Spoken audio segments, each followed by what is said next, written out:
In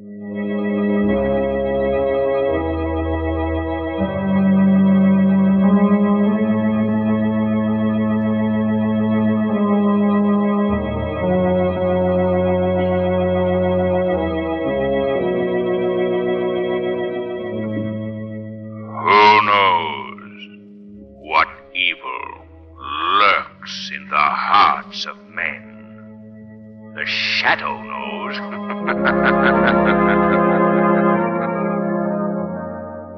The thrilling adventures of the Shadow are on the air, brought to you each week at this time by your neighborhood blue coal dealer. These dramatizations are designed to demonstrate forcibly to old and young alike that crime does not pay. One of the chief weapons in the arsenal of winter is deception. Warm days may lull you into a false security. Well, don't be fooled. There are weeks of bitter weather ahead. Be prepared with blue coal.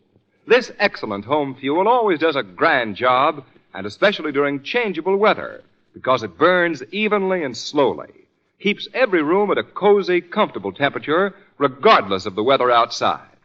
Get in touch with your blue coal dealer right away. Place your order now. Remember that railroad facilities are urgently needed for military supplies. So it's wise to play safe and be prepared. Phone your blue coal dealer tomorrow morning.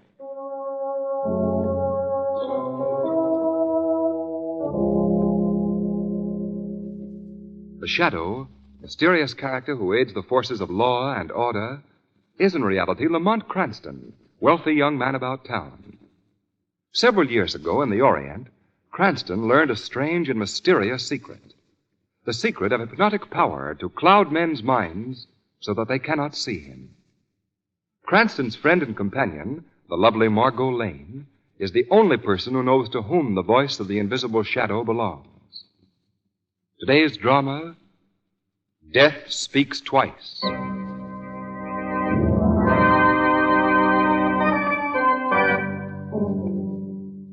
The time, nearly midnight. The place, the state penitentiary. Thousands of weary bodies and tortured souls have found temporary refuge in sleep. Suddenly, from one of the cell blocks, the silence is disturbed by... Framed. Framed. You were framed, Paul. Shut up. Shut up, will you? You yeller. You were framed and you know it. And you're afraid to do anything about it. What is there to do about it? I won't be out of here for 2 more years. Maybe yes, maybe no. Meaning? Meaning I found a way out of this crackerbox pen. No. I told you before, I'm not going to break out of here. So you want to do your full time, huh? Just an honest embezzler. For the last time, I'm telling you I had nothing to do with any embezzlement. Sure, Paul, sure, I know. Your Uncle George Bartow framed you. And you're too scared to do anything about it. But I'm going to do something to pay him back for the life rap he gave me. Oh, talk is cheap. Yeah, you're right. But once we're outside... Sorry, Marty. I said I wasn't interested in escape. Okay. Have it your way, then. Good night, kid. Good night. Prison beds are hard, ain't they, kid? Yeah. Say, it's too bad about that good-looking dame whose picture you got on the wall there. Peggy Sanders? What about her? Suppose I were to tell you that I know she's Judge Bartow's ward. Where'd you find that out? Oh, there's ways, even in prison. Suppose I told you that I heard that your girlfriend Peggy is going to marry your stepbrother next week. Going to marry Edwin?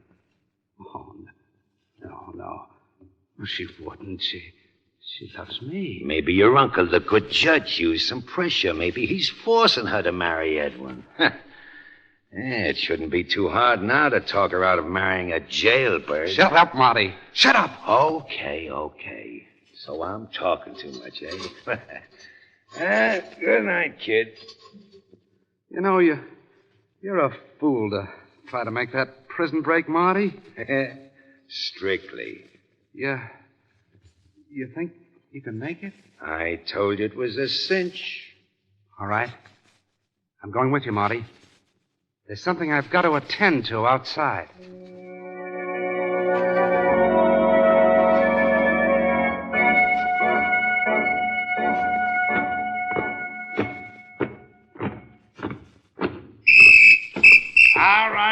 All out, men. All right, kid. Everything's set. When it starts, we head for the far wall under the watchtower. I don't see how we're going to get away with it. And now watch it. The screws keep moving. Right. Now, here's the way we work it. We're going to get a little help from the boys. When I give them the signal, they're going to start a little commotion down at that end of the yard. Yeah. That's our cue to head for the watchtower. We won't even be noticed. The guards will be busy with that phony fight. Uh-huh. Now, this is it, kid. All right, boys. Chip it. Gotcha. Hey, yo, keep your hands down. All right. Break it up, man. Break it up. Break it up. Break it up.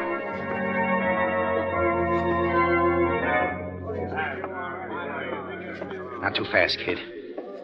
That guard there's got his eye on us. He's suspicious. He's coming towards us. Keep moving, keep moving. If he tries to stop us, I'll take care of him. Where'd you get that knife? Never mind. Just a moment, you two.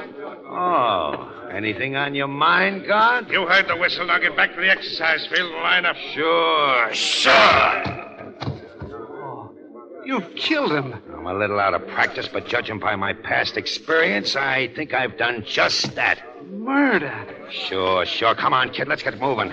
Now, here, help me lift this stone. Come on, give me a hand. Don't stand there. All right. All right. It covers the entrance to an old water main. Leads into a stream outside the grounds. Once we're out, we're in the clear. Here. Now, there's the hole. Come on, in you go. No. Hey? I've changed my mind. It's too late to rat on me now, kid. You're going through with this. Now get in there. No, Marty. I'll wait. If I get out of here and find my uncle, Judge Bartow, has framed that marriage, I'll get him then. I said you were yeller before, and I say it now. You're going through with this, kid. Right into my arms, Junior. Now I'll drag you through that tunnel. And when you come to, I'll flip you to see who kills the judge.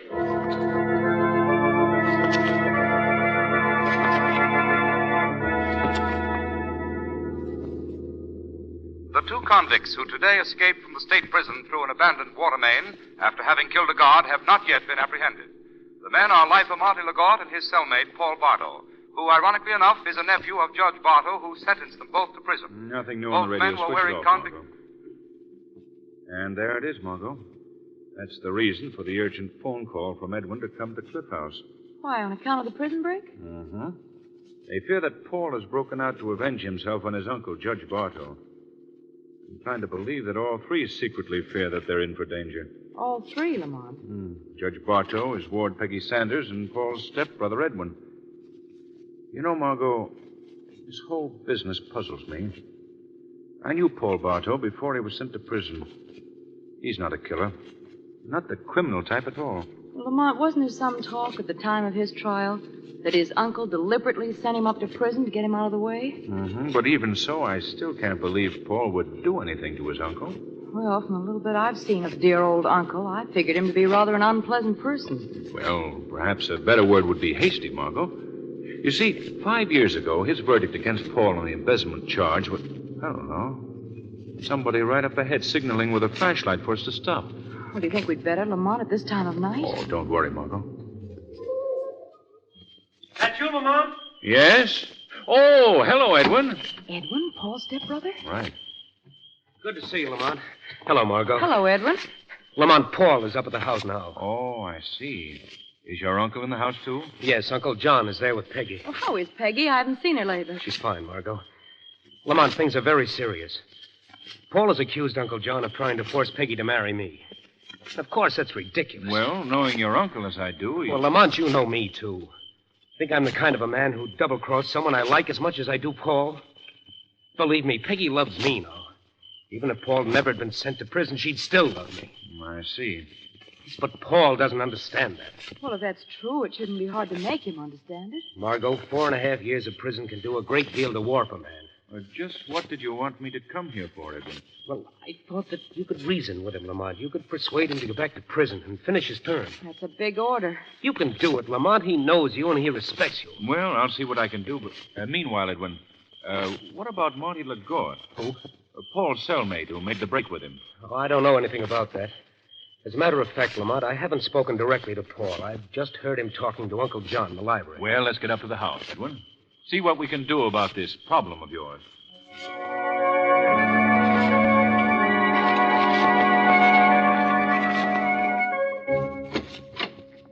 Peggy! Oh, Peggy! She's probably locked herself in a room. She said she didn't want to face Paul again. Can't say I blame her. Paul must still be in the library with Uncle John. It's right this way, Lamont. Just a minute, Edwin. Wouldn't it be better if we told Paul that we're here first? Very well. Just a moment. You keep quiet. I don't want to hear any more. I won't keep quiet. They seem to be arguing. Yes, I don't think it'd be advisable to go in now. Don't raise your voice in my presence, Paul. I'm sick of listening to your lies. You've done enough to me already. You hear? You're not going to do it. I swear you won't do it. Stop shouting. I'll shout the rooftops if it pleases me. I think we'd better go in Get there. out of this house. This is the last time you threaten me. Paul, what are you doing? Paul! Lamont! Lamont, those shots! Come on, let's go in. Where are they? Paul must have gone out through that open window. Lamont! Here, Cranston, here on the floor. All right, just a minute now. Better let me examine him, Edwin. Uncle John. Your uncle is dead, Edwin. Paul's murdered him, Lamont. I knew he would. No. Get hold of yourself, Edwin. Let's get hold of myself. All right, now. Go downstairs. Phone for the police. Oh. All right, Lamont, but it's a little late for them. It seems you were wrong, Lamont, about Paul. Yes. Looks like I was, Margot. Say, here's something interesting. What is it, Lamont? This window is at least 3 feet from the ground. If Paul jumped through here, he should have left footprints in the soft earth outside. I should think so. Well, there are no footprints out there. All of which means he's still in the house. What was that? That's Edwin calling. I guess you were right after all, Margot. Paul must still be in the house. Come on.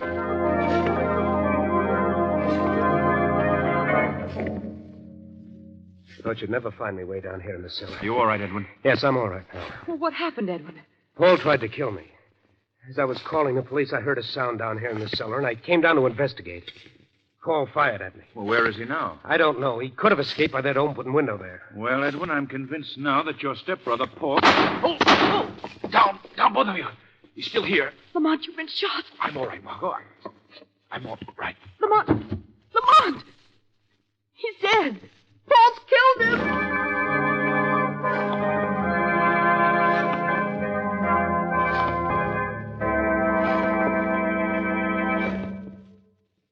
In a moment, we'll continue with Act Two of Death Speaks Twice. You've heard the phrase, too little and too late. Did you ever think that might apply to you in the matter of heating your home? Too little coal on hand and the need realized too late. Don't let that happen to you. Shift the problem right now to the shoulders of your blue coal dealer. Get in touch with him. Tell him how much coal you have on hand and let him estimate what you'll need and take care of that need now. Blue coal, you know, is especially efficient because it's prepared particularly for home heating. It is delivered to your home in exactly the right size to suit the requirements of your furnace. There's nothing hit or miss about it. And for this reason, you enjoy more comfortable heating with blue coal. Every room in the house is kept at just the right temperature for both health and comfort. Not only that, but you'll save money, too. Yes, and here's something else. With the addition of the Blue Coal Automatic Heat Regulator, you'll also find you save time and effort in heating your home. The regulator will save you countless trips up and down stairs. When you talk to your Blue Coal dealer, ask him about the Blue Coal Heat Regulator. He'll tell you all about it and show you how it will save fuel and save steps for you. Call him tomorrow. He's listed under the words Blue Coal in the yellow section of your classified phone directory. Now, back to the shadow.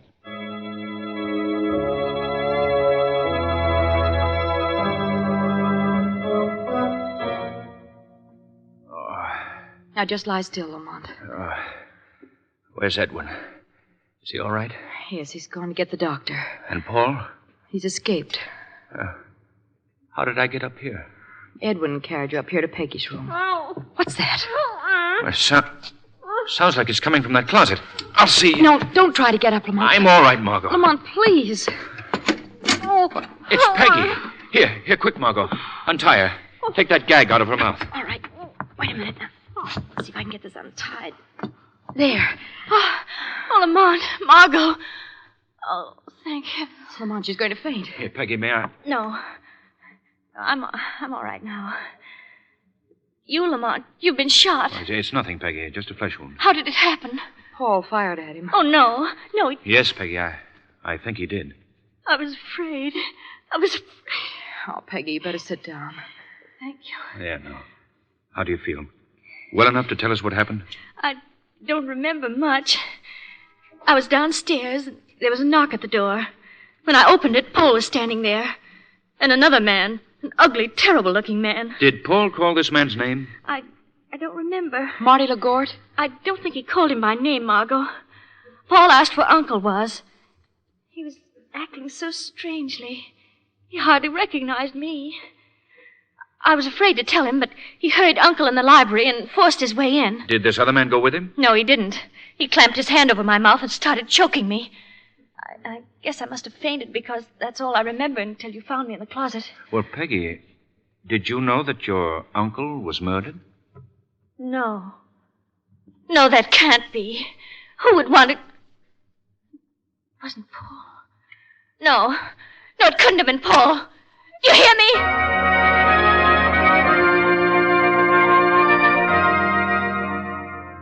Well, Cranston, we checked the gun against the bullets that were used to kill Judge Bartow, and this is the murder weapon, all right. There's no doubt in my mind, Commissioner Weston, that Paul did it. No. No, Edwin, you mustn't say that. Well, it's true, Peggy. Commissioner, I think that Cranston, this is an open and shut case. Paul Bartow murdered his uncle, and that's that. Margot, you're not paying attention. I bid 2 clubs. Oh, I'm sorry. I bid 2 spades. What's that? You know, it's the silliest sorry. thing, but I'm so nervous I must have switched on the recording machine by mistake. Those voices on that record familiar? Well, they ought to be, Margot. They're yours and Lamont's. What goes here? Oh, it's just a little hobby of mine. I have a recording machine. I like to catch fragments of conversation, then play them back later, just as a joke. Oh. I made that record of you and Lamont over a year ago, Margot. Aha, keeping a permanent record that I don't pay attention when playing bridge. Well, this huh? isn't getting us anyplace. Miss Sanders, you've known Paul Bartow since he was in childhood. Now, where do you think? I know he's still somewhere in the neighborhood. Hide? Well, he... Why, I wouldn't know. Commissioner, if you'll forgive me, you do know that Marty LaGorte escaped with Paul Bartow. That I do. Well, it may have been LaGorte who murdered Judge Bartow and took that pot shot at me. After all, LaGorte had equal motive to kill Judge Bartow. Now, look, Cranston, I'm convinced it was Paul Bartow. I'm going to send out an alarm, and I'll have him here in 24 hours.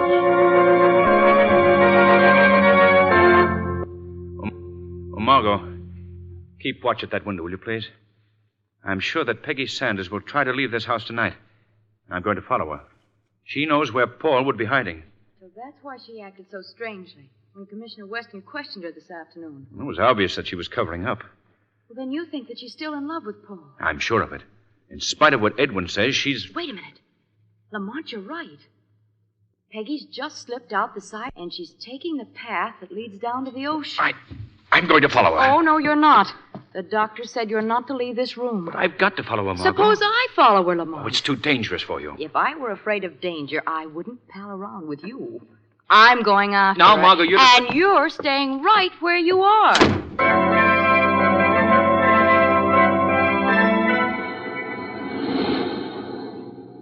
You know, Marty, my head hurts. I told you, Paul, you heard it when you fell down. How did we get here? You brought me here.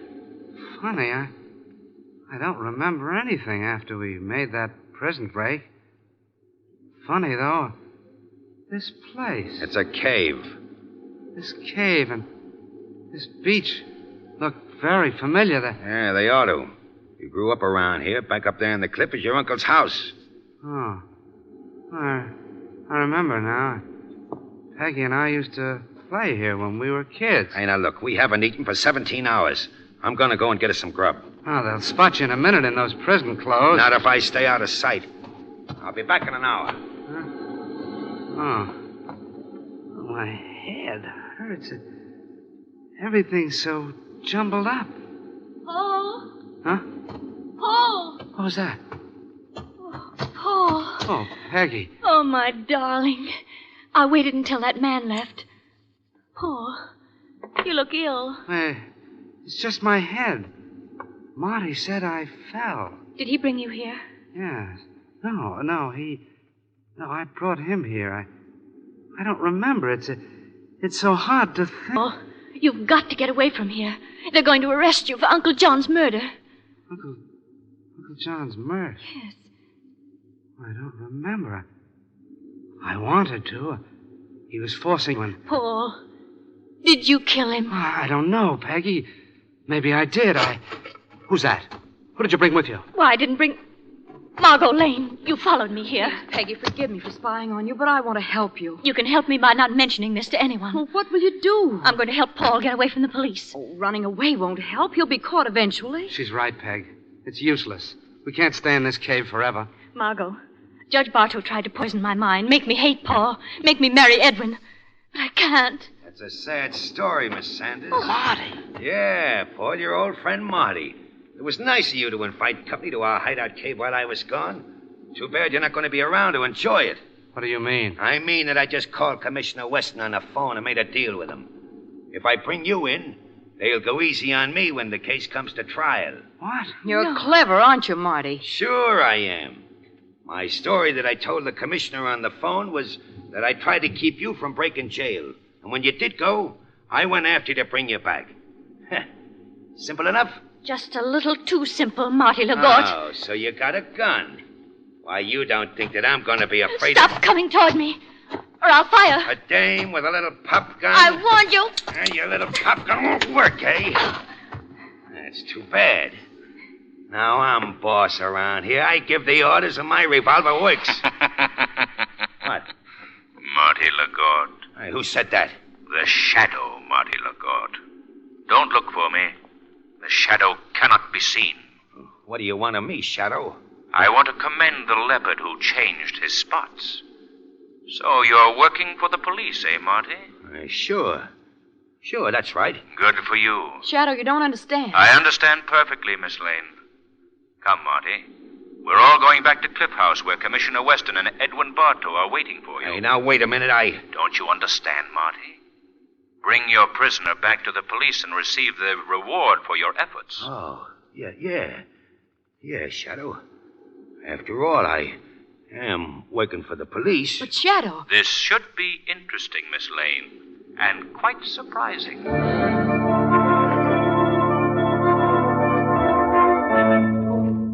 Marty LaGorte promised that he'd be here in 15 minutes. And he said he was bringing Paul with him? Yeah, I don't get it. Here's this lifer, Marty LaGorte, turning straight and helping the police. All right, get in there, you. Well, Marty, I see you brought Paul Bartow with you and Miss Lane and Miss Saunders. Commissioner, here's your prisoner. Why don't you say something, Paul? Defend yourself. Oh, what's the use, Peg? I haven't a chance. Not a chance, Paul Bartow. The law gives every man a chance. Shadow, what are you doing here? The Shadow? Thought I might be of some assistance, Commissioner. Well, you're too late. I've already solved this crime. Sure of that, are you? I've got a corpse, witnesses, and the murderer. What more do you want? Who is the murderer? This fella here, Paul Bartow. That's where you're wrong, Commissioner. Now listen, Shadow, this is an open and shut case. I agree with you. You do? Well, that's very nice. You agree. The murderer is right in this room. But he isn't Paul Bartow. Now look, Shadow, my witnesses heard Paul Bartow threaten to shoot his uncle, and they heard the shots. Did it sound like this? But I'm sick of listening to your lies. You've said enough to me already, do you hear? You're not going to do it. I swear you won't do it. Stop shouting. Turn that off. Turn it off. Shout to the rooftops if that pleases me. You can't stop me. Get out of this room. Get out of this house. This is the last time you'll threaten me. Paul, what are you doing? Paul! Is that what your witness heard, Commissioner? What was that? A recording. Played from that loudspeaker concealed in the wall. A recording that was devised by the real murderer, Edwin Bartow, to make his stepbrother, Paul, look guilty. No, I don't know anything about it. Edwin, with the aid of his accomplice, Marty LaGorte. Edwin, you... Stop LaGorte, Commissioner. He's trying to get away. Stop or I'll fire. I kill him? No, Commissioner. He'll live to pay his debt to society. As for our friend Edwin Bartow, I think you'll have no trouble getting a confession out of him now.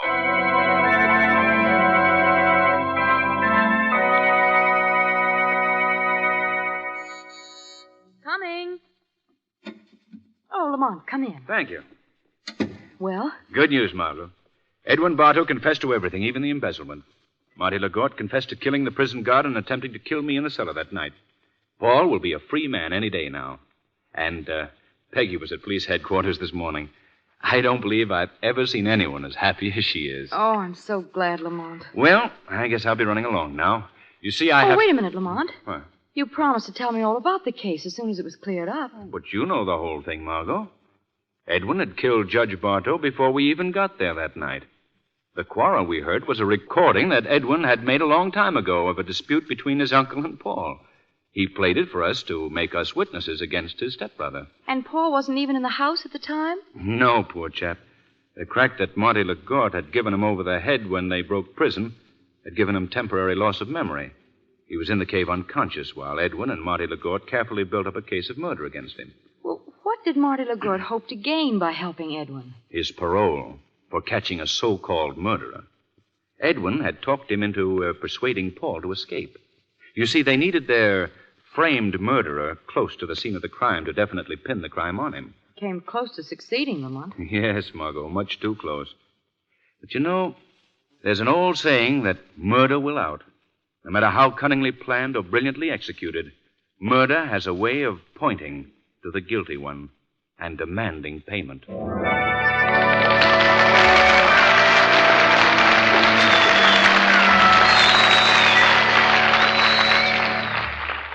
An important real-life drama of America at War will be presented immediately after a message from John Barclay, Blue Coal's distinguished home heating expert.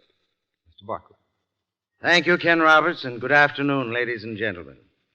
On blustery, windy days like we've been having lately, I sometimes hear folks say, we just can't seem to get our house warm, yet we burn plenty of coal. Well, friends, most likely they're losing all the heat up the chimney instead of getting it in their rooms where they need it. That may sound serious, but it's really easy to overcome. 9 times out of 10, it's due to the turn damper being set wrong. And this can be corrected in a jiffy. So if you aren't getting all the nice, cozy warmth and comfort you want in your home, just do this. Call your Blue Coal dealer and tell him about it. He'll send a John Barclay serviceman right over to help you. You see, this man's whole job is to look over your heating plant, find out what is wrong, and tell you how to fix it. He sincerely wants you to get all the useful heat possible from the coal you burn. And remember, this friendly Blue Coal service is yours for the asking. So if you have heating troubles of any kind, by all means call your neighborhood Blue Coal dealer and ask him to send his John Barclay serviceman. Thank you.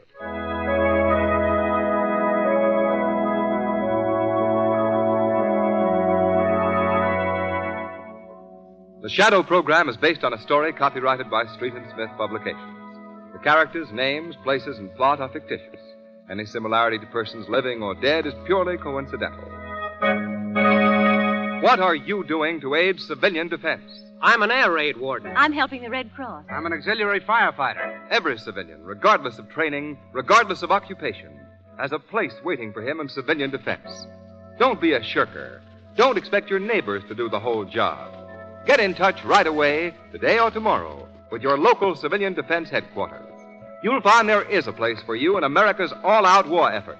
Remember that it's up to you to help prove to the gangster nations that in the world, just as in the community, the weed of crime bears bitter fruit.